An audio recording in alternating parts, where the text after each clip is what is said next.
Fourth module energy management and auditing the last lecture series on commercial waste heat recovery devices. Okay. ഒരു കുറച്ച് common ആയിട്ടുള്ള heat recovery devices ആണ് recuperator, radiation bar convective hybrid recuperator, ceramic recuperator, regenerator, heat wheels, heat pipe, economizer, thermocompressor, direct contact, heat exchange.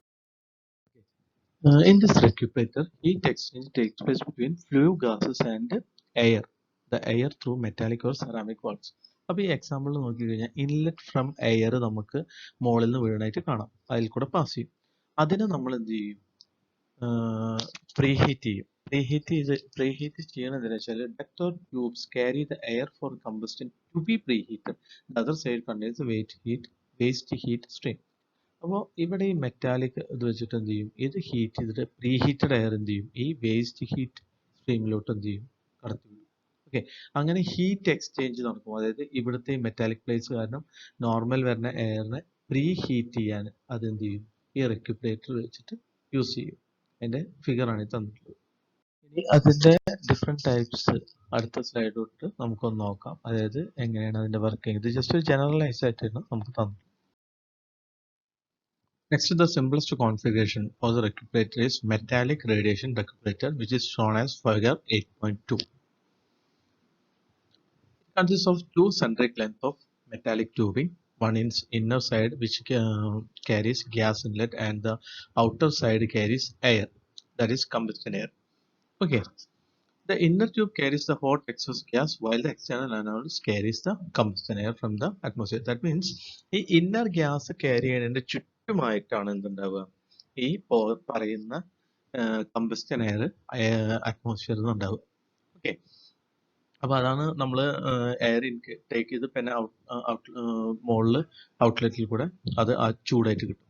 അപ്പൊ ഇവിടെ എന്ത് ചോദിച്ചാല് ഈ ചൂടുള്ള എയർ അതിലോട്ട് തള്ളിക്കഴിഞ്ഞാൽ ഹോട്ടായിട്ട് നിൽക്കുന്ന ഗ്യാസിന് ഒരു കൂളിംഗ് എഫക്റ്റ് കിട്ടും. അപ്പൊ ആ കൂൾ എന്ത് ചെയ്യും?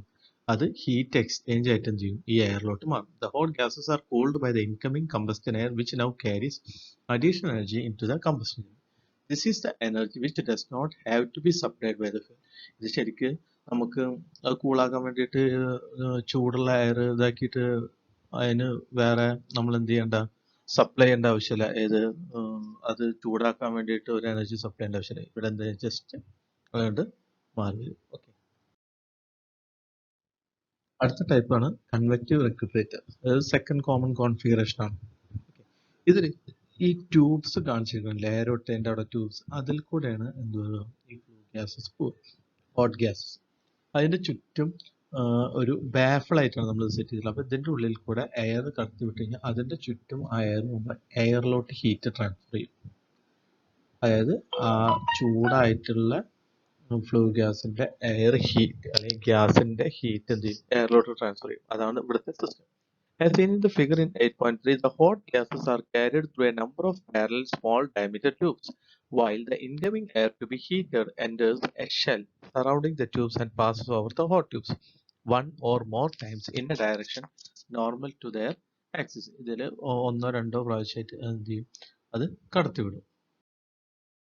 So, if the tubes are baffled to allow the gases to pass over them twice, the heat exchanger is termed as two-pass recuperator. If two baffles are used, it is a three-pass recuperator, etc. അപ്പോൾ നമ്മളെ tubes ബാഫിൽ ചെയ്തിട്ട് 2 പ്രാവശ്യം പോവാനുള്ള setup ഉണ്ടാക്കുകയാണെങ്കിൽ അതിനെ twice ആയിട്ട് അതിനെ flow ചെയ്യും. അപ്പോൾ അതിനെ 2-pass recuperator പറയാം. ഇനി 2 ബാഫിൾസ് യൂസ് ചെയ്യുകയാണെങ്കിൽ നമുക്ക് അതിനെ 3-pass recuperator അങ്ങനെ പറയാം.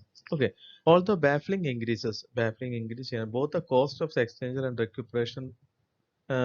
exchanger and the pressure drop in the combustion air path, it increases the effectiveness of heat exchanger. നമ്മളുടെ ബാഫ്ലിംഗ് ഇൻക്രീസ് ചെയ്യുമ്പോൾ കോസ്റ്റ് ഓഫ് ദ എക്സ്ചേഞ്ചർ എന്തായാലും ഇൻക്രീസ് ചെയ്യും. പക്ഷേ ഈ ഹീറ്റ് എക്സ്ചേഞ്ചിന്റെ എഫക്റ്റീവ്നെസ് എന്ത് ചെയ്യും? കൂടും. Okay, shell and tube type recuperators are generally more compact and have a higher effectiveness than radiation recuperator because of the larger heat transfer area made possible through the use of multiple tube and multiple paths of the gas. ഇവിടെ multiple tube multiple passes of the gas അതുണ്ട്. അത് കാരണം കൊണ്ട് തന്നെ shell type റെക്യുപ്പറേറ്റർ നമ്മൾ നേരത്തെ പറഞ്ഞ ബാക്കിയുള്ളതിനെക്കാട്ടി എന്താണ് കൂടുതൽ എഫക്റ്റീവ് ആണ്, ഹയർ എഫക്റ്റീവ്നെസ് ആണ്, കോമ്പാക്റ്റ് ആണ്, മാത്രമല്ല എന്താണ് ലാർജർ ഹീറ്റ് ട്രാൻസ്ഫർ ഏരിയയും ഇതിന് ഉണ്ട്. Okay, next radiative bar convective hybrid recuperator. For maximum effectiveness of heat transfer, combinations of this radiation and convective designs are used. Okay, definitely these are more expensive than simple metallic radiation recuperator, but are less bulky.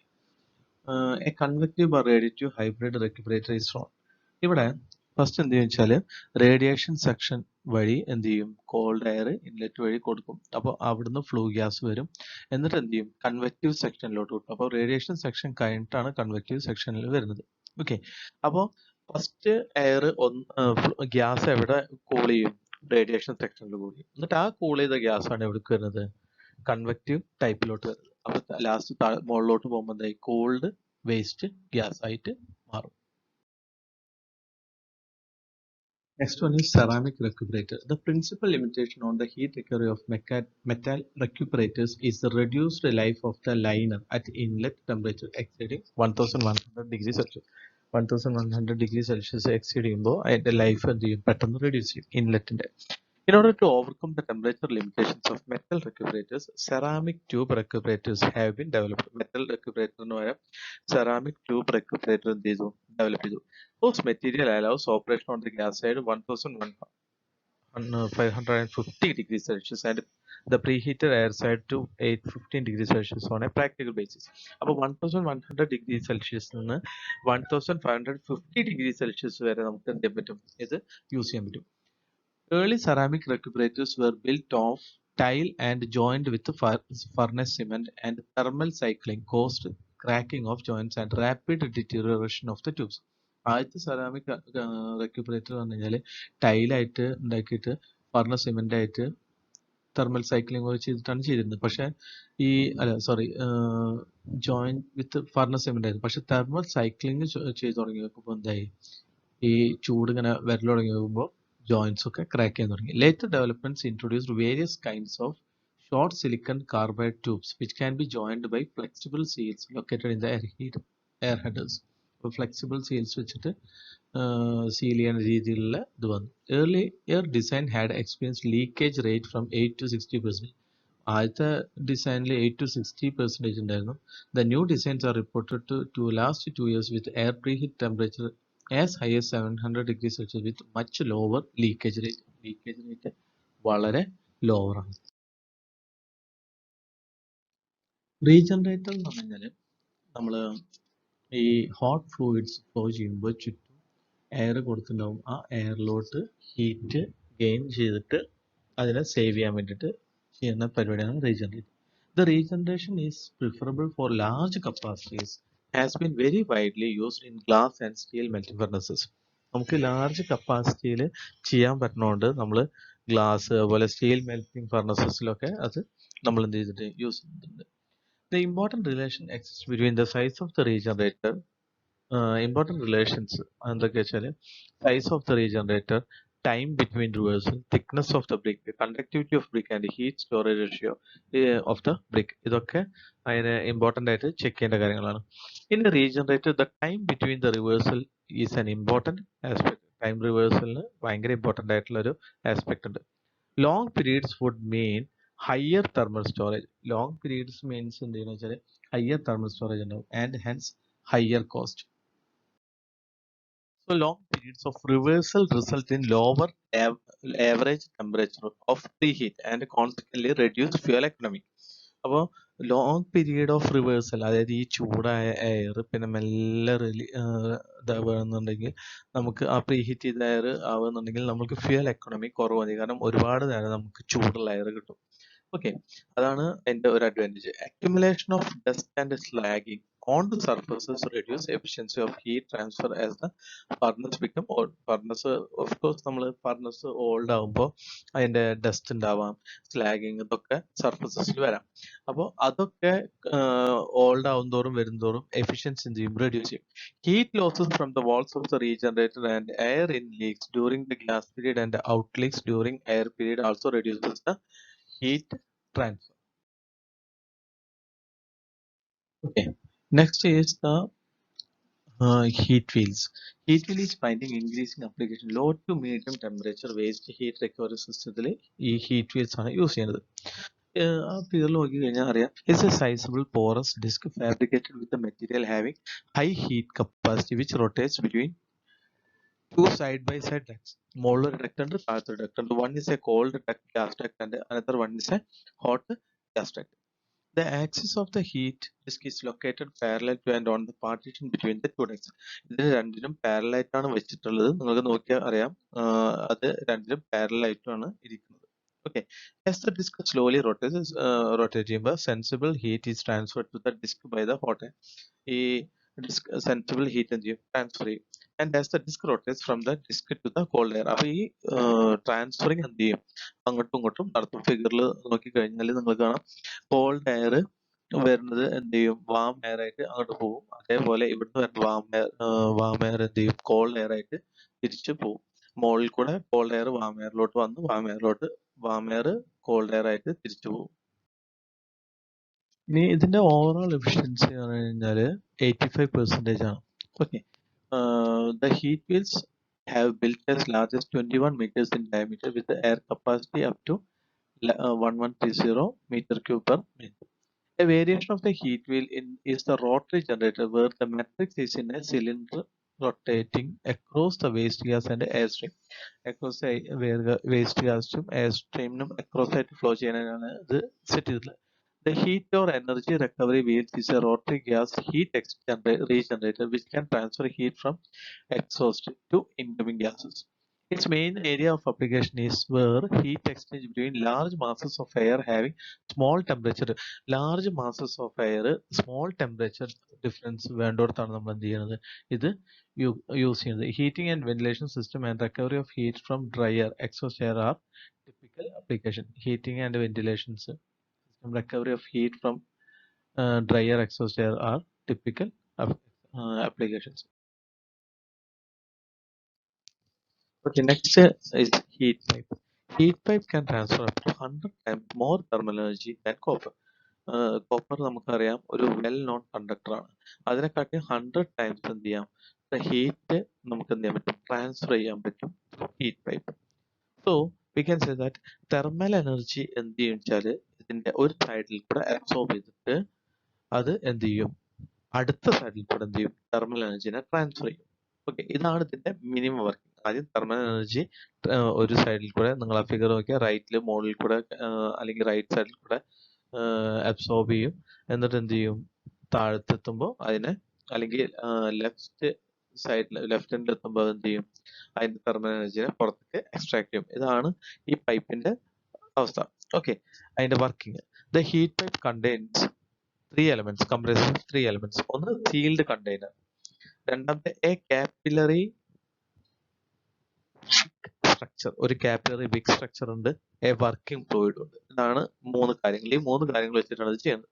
The capillary wick structure is integrally fabricated. അതിന്റെ structure എങ്ങനെ ഉണ്ടാക്കിയിരിക്കുന്നത്, the capillary wick structure is integrally fabricated into interior surface of the container tube and sealed under വാക്വത്തിലാണ് ഇത് ചെയ്തിട്ടുള്ളത്.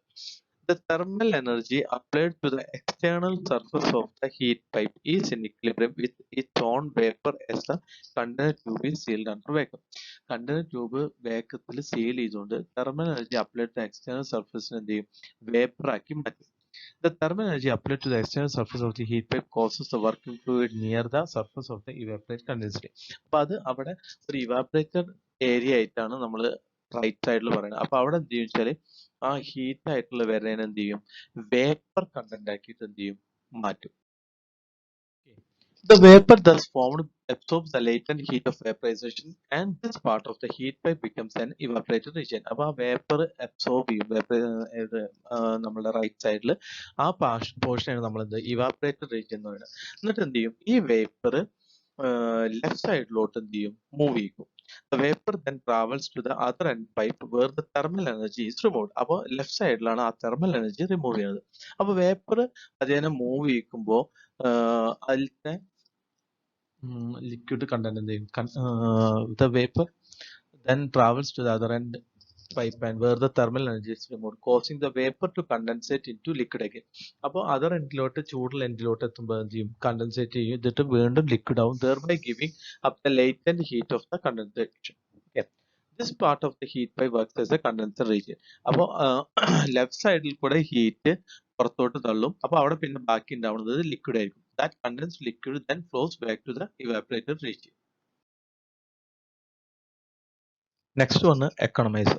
എക്കണമൈസർ എന്തിനാ use ചെയ്യുന്നത് വെച്ചാൽ എക്കണമൈസറിൽ എങ്ങനെയാണെന്ന് വെച്ചാൽ വെള്ളം പോകുന്നുണ്ടാവും, flue gas, hot flue gas അതിനെ പാസ് ചെയ്യുമ്പോൾ ആ വെള്ളത്തിലോട്ട് ഹീറ്റ് ട്രാൻസ്ഫർ ചെയ്യും. അതാണ് അതിന്റെ basic principle. In case of boiler system, economizer can be provided to utilize the flue gas heat for preheating the boiler feed water. അപ്പോൾ ബോയിലറിലോട്ട് water feed ചെയ്യണതിനെ preheat ചെയ്യാൻ വേണ്ടിയിട്ടാണ് എക്കണമൈസർ യൂസ് ചെയ്യുക. On the other hand in an air preheater the waste heat is used to heat combustion air.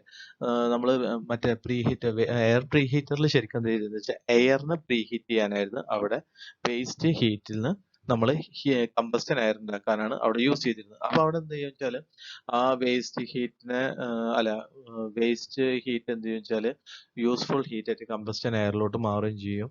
അത് കോൾഡായിട്ട് പോകും. അതാണ് നമ്മൾ ആദ്യം discuss ചെയ്തത്. അപ്പൊ ഇവിടെ എന്താണെന്നുള്ളത് വെച്ചാൽ ഫ്ലൂ ഹീറ്റിന് എന്ത് ചെയ്യും ഫ്ലൂ ഗ്യാസിന്റെ ഹീറ്റിനെ പിടിച്ചിട്ട് എന്ത് ചെയ്യും വാട്ടറിലോട്ട് ട്രാൻസ്ഫർ ചെയ്യും. In both cases there is a corresponding reduction in the fuel requirement. രണ്ടിലും corresponding requirement fuel requirement ബോയിലറിന് വേണ്ടിയിട്ടുള്ള കുറവുണ്ട്. An economizer is shown in the figure. For every 22 degrees Celsius reduction in flue gas temperature by passing through an economizer or a preheater there is 1% saving of fuel in the boiler. എത്ര percentage of saving ഉണ്ടെന്ന് പറയുന്നത്. Okay.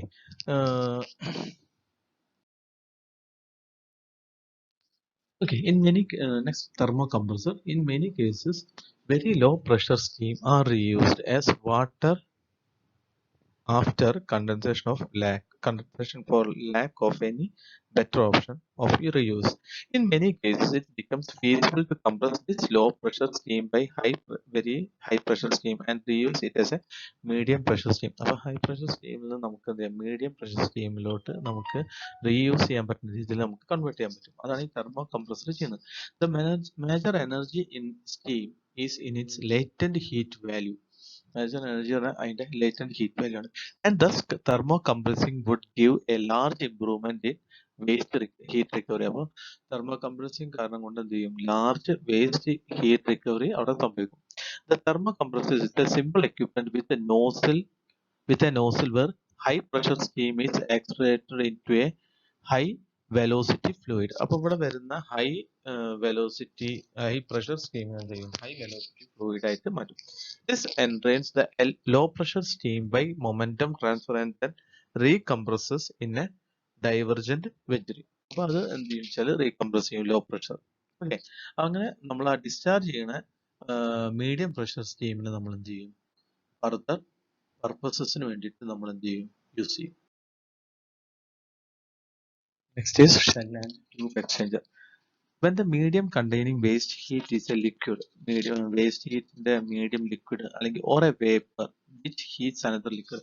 അപ്പോൾ medium content ഇതേവരെ എയറിൻ്റെ ആണെന്ന് പറഞ്ഞാൽ ഇതൊരു liquid ആണ് അല്ലെങ്കിൽ വേപ്പർ ആണ്. എന്നിട്ട് നമ്മൾ എന്ത് ചെയ്യണം നമുക്ക് അനദർ ലിക്വിഡ് ഹീറ്റ് ചെയ്യാൻ യൂസ് ചെയ്യണമെന്നുണ്ടെങ്കിൽ then the shell and tube heat exchanger must be used. Since both parts must be sealed to contain the pressure of their respective fluids. അപ്പോൾ ഇത് രണ്ടിന്റെയും ഫ്ലൂയിഡിന്റെയും ഇത് ശരിക്ക് സീൽഡ് ആണ്, അതുകൊണ്ട് അങ്ങോട്ടും ഇങ്ങോട്ടും മിക്സ് ചെയ്യില്ല. അതുകൊണ്ട് തന്നെ നമുക്ക് ഇത് എന്ത് ചെയ്യാം ഇത് യൂസ് ചെയ്യാം. The shell contains the tube bundle and usually internal baffles. അടുത്ത സ്ലൈഡിലാണ് അതിന്റെ ഫിഗറിൽ ജസ്റ്റ് എന്താണെന്ന് ഞാൻ പറഞ്ഞു പോവാം. The shell contains the tube bundle and usually internal baffles to direct the fluid in a shell over the tubes in multiple passes. The shell is inherently weaker than the tube, so that the higher pressure fluid is circulated in the tubes while the lower pressure fluid flows through the shell. അപ്പോൾ ഷെല്ലിന്റെ അതിനെ lower ഫ്ലൂയിഡും ട്യൂബിന്റെ ഉള്ളിൽ കൂടെ higher pressure ഉള്ള liquid ആണ് pass ചെയ്യുക.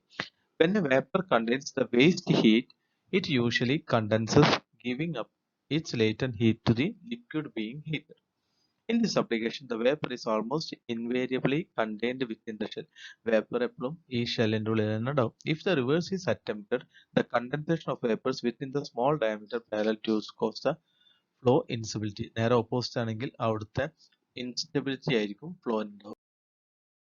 Then the tube and shell heat exchangers are available in wide range of standard sizes with many combinations of materials or for the tubes and shells. Application പറയുന്നുണ്ട്, അതൊന്ന് just വായിച്ചു നോക്കുക എന്താണെന്നുള്ളത്. കാരണം വെറുതെ ഞാൻ കൂടുതൽ പറഞ്ഞിട്ട് അതിന്റെ ടൈം കളയില്ല. ഇവിടെ നിങ്ങൾക്ക് നോക്കിക്കഴിഞ്ഞ് കഴിഞ്ഞാൽ ട്യൂബും ഷെല്ലും കാണാം. ഷെൽ എന്ന് പറഞ്ഞാൽ ഔട്ടർ റീജിയൻ, ട്യൂബ് ഇപ്പുറത്തുള്ള. അപ്പൊ എന്ത് ചെയ്യും വെച്ചാൽ താഴത്തു കൂടെ മുകളിൽ കൂടെ കോൾഡ് ഫ്ലൂയിഡ് പാസ് ചെയ്യുന്നുണ്ടാവും. ഹോട്ട് ഫ്ലൂയിഡ് ഈ ട്യൂബിൽ കൂടെ പാസ് ചെയ്യുമ്പോൾ എന്ത് ചെയ്യും, ഈ ഇതിനെ വന്നിട്ടുള്ള കോൾഡ് ഫ്ലൂയിഡ് കാരണം കൊണ്ട് അത് എന്ത് ചെയ്യും, ഈ ഹീറ്റ് ആ കോൾഡ് ഫ്ലൂയിഡിലോട്ട് ട്രാൻസ്ഫർ ചെയ്തിട്ട് വാം ഫ്ലൂയിഡ് താഴത്തു കൂടെ കിട്ടും. ഓക്കെ, അപ്പോൾ ഹോട്ട് ഫ്ലൂയിഡ് ലെഫ്റ്റ് സൈഡിൽ കൂടെ കടത്തിവിടും ട്യൂബിൽ കൂടെ. ഓക്കെ, നമുക്ക് വേണ്ട ചൂടായി കിട്ടേണ്ട ഫ്ലൂയിഡിന് എന്ത് ചെയ്യും, കോൾഡ് ഫ്ലൂയിഡ് ആവുണ്ടാവും. അത് എന്ത് ചെയ്യും, ഈ ഷെല്ലിന്റെ ഈ റൈറ്റ് സൈഡിൽ കൂടെ ട്യൂബിൽ കൂടെ കടത്തി വിടുമ്പോൾ റൈറ്റ് സൈഡ് അപ്പർ സൈഡിൽ കൂടെ കടത്തി വിട്ടിട്ട് താഴത്തെ കൂടെ എന്ത് ചെയ്യും, ആ വാം ഫ്ലൂയിഡ് നമുക്ക് ഹീറ്റ് റിക്കവറി ചെയ്തിട്ട് എടുക്കും. ഹോട്ട് ഫ്ലൂയിഡ് എന്ത് ചെയ്യും, ആ ഹീറ്റ് ആയിട്ടുള്ള ഹോട്ട് ഫ്ലൂയിഡ് പുറത്തു കൂടെ റൈറ്റ് സൈഡിൽ കൂടെ പോകും. Okay, next is plate heat exchanger. The cost of heat exchange surface is a major cost factor when the temperature differences are not large. Temperature difference അധികം കൂടുതലല്ലാത്ത സമയത്ത് കോസ്റ്റ് ഫാക്ടർ ഈ heat എക്സ്ചേഞ്ചിന്റെ heat എക്സ്ചേഞ്ചിന്റെ cost factor വലിയൊരു ഫാക്ടറാണ്. One way for the meeting this problem, that is the major cost factor, is the plate type heat exchanger, which consists of series of separate parallel plates are placed that can see in the figure. One is a first one blue one is a cold plate, then heat plate, then cold plate. In this way they are placed. Each plate is separated from the next by gaskets and the hot stream passes in parallel through alternative plates. The liquid to be heated passes in parallel between the hot plates. Then the hot liquid passing through the bottom part in the head is permitted to pass upward between every second plate, while cold liquid at the top of the head is permitted to pass downwards between the hot plates. When the directions of the hot and cold fluids are possible, the arrangement is described as a counter current. Next, runaround coil exchanger. It is quite similar in principle to the heat pipe exchanger. The heat from the hot fluid is transferred into the colder fluid via an intermediate fluid known as the heat transfer liquid. Heat from hot fluid is transferred to the colder fluid.